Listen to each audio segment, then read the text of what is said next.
हमारी जो पढ़ाई है वो पढ़ाई क्रियाकांड से चालू होती है, संयम से चालू होती है, जबकि संयम का पायदान बाद में आता है। पहले सम्यक दर्शन होता है। और हम शुरू से ही जो हमारी परवरिश होती है वो सम्यक दर्शन की नहीं होती है, हमारी परवरिश होती है त्याग की।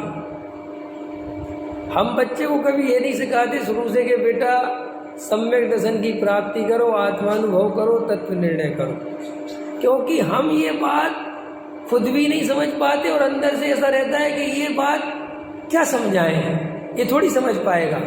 लेकिन हमें ये ज़्यादा सरल लगता है कि आलू मत खाओ, ये मत खाओ, इसमें इतना पाप है, इसमें इतना पाप है, इसमें इतना पाप है, ये करोगे तो नरक चले जाओगे। ये आचरण सिखाने की हमें जल्दी पड़ती है और हमें भी आचरण से ही फायदा और नुकसान दिखता है। समझो आप मेरी, जैसे मेरा बच्चा रात्रि भोजन करता है, समझना ध्यान से, तो हमें बहुत नुकसान दिखता है, ये जैन कहलाने योग्य नहीं है। लेकिन हमारे बच्चे को आत्मा की कोई खबर नहीं है, ये आत्मा का स्वरूप नहीं जानता, इस तरफ हमारा ध्यान जाता ही नहीं। जबकि जैन दर्शन का प्रारंभ ही आत्मा से होता है। सम्यक दर्शन के बिना क्या, कुछ नहीं हो सकता। तो ये हमारे खून में घुल गया है कि हमें सम्यक दर्शन से ज़्यादा बाहरी क्रिया की चिंता सताती है। अब जो चरणानी योग आदि के ग्रंथ हैं, उनकी जो शैली है, उस शैली से भी बहुत कन्फ्यूजन क्रिएट होता है। क्या है, आप चरणानी योग के ग्रंथ पढ़े होंगे तो पढ़ना कभी, उसमें क्या भेद करके नहीं लिखते कि ये बात हम पंचम गुण स्थान वाले के लिए लिख रहे हैं। उसमें लिखते चले जाते हैं कि कैसे इसमें इतने जीव होते हैं, इसमें अनंत जीवों की हिंसा होती है, अगर इसका सेवन करोगे तो नरक आदि में गमन हो जाएगा। अब उसमें यह नहीं लिखा कि कौन सी भूमिका वाले के लिए लिखा है। अब उसमें ऐसा लगता है कि साफ साफ तो लिखा है, तो वो सब पे लागू करने लगते हैं, जबकि वो वाला नियम सब पे लागू हो ही नहीं सकता। वो उसकी भूमिका में त्याग हो ही नहीं सकता, कैसे हो जाएगा। ऐसे ही उपदेश पहले साधु बनने का देना चाहिए, लेकिन वास्तविकता ये है कि सम्यक दर्शन के बिना काहे का साधु, कौन सा साधु। ऐसा पढ़ा होगा आपने, पंडित विद्वानों के मुंह से भी सुना होगा कि उपदेश तो पहले अपने को साधु बनाने का देना चाहिए। अरे भाई, सम्यक दर्शन के बिना साधु नहीं बनते। और जो शास्त्रों में चर्चा है वो ऐसी चर्चा है कि वहाँ मुनिराज अवधि ज्ञानी होते थे, समझ में आया, तीक्ष्ण बुद्धि के धारी होते थे, और कोई पात्र जीव उनके पास आया तो वे अपने तीक्ष्ण ज्ञान से पहचान लेते थे कि निकट भव्य है और ये बिल्कुल थोड़े ही समय में मुक्ति को प्राप्त होने वाला है। तो उसकी पात्रता जानकर वे उसे दीक्षा दे देते थे, लेकिन दीक्षा देते ही वो सम्यक दृष्टि ज्ञानी धर्मात्मा हो जाता था। अब लेकिन वो उपदेश, वो पात्रता होनी तो चाहिए।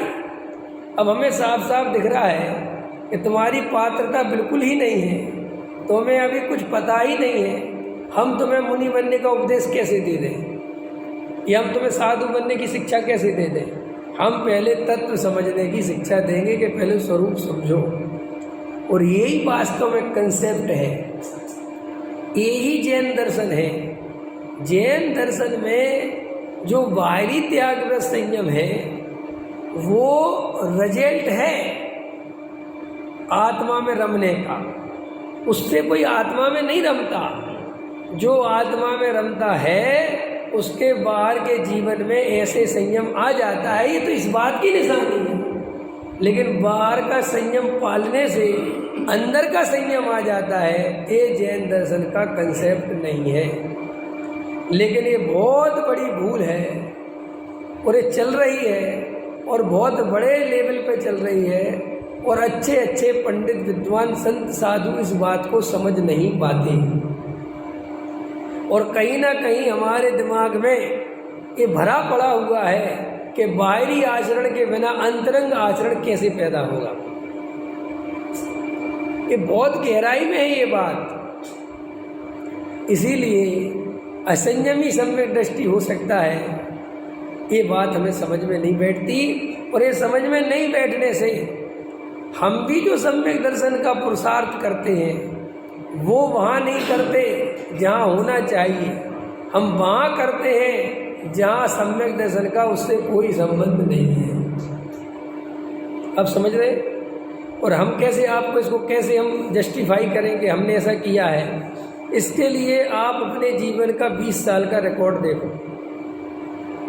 कि हमने अभी तक धर्म के नाम पर कभी गहरे तत्व निर्णय करे, कभी तत्व चिंतन करे, कभी धर्म ध्यान में मन लगाया, तत्व विचार में उपयोग लगाया, कभी इस तरफ हम एकांत में बैठ के लगे नहीं लगे।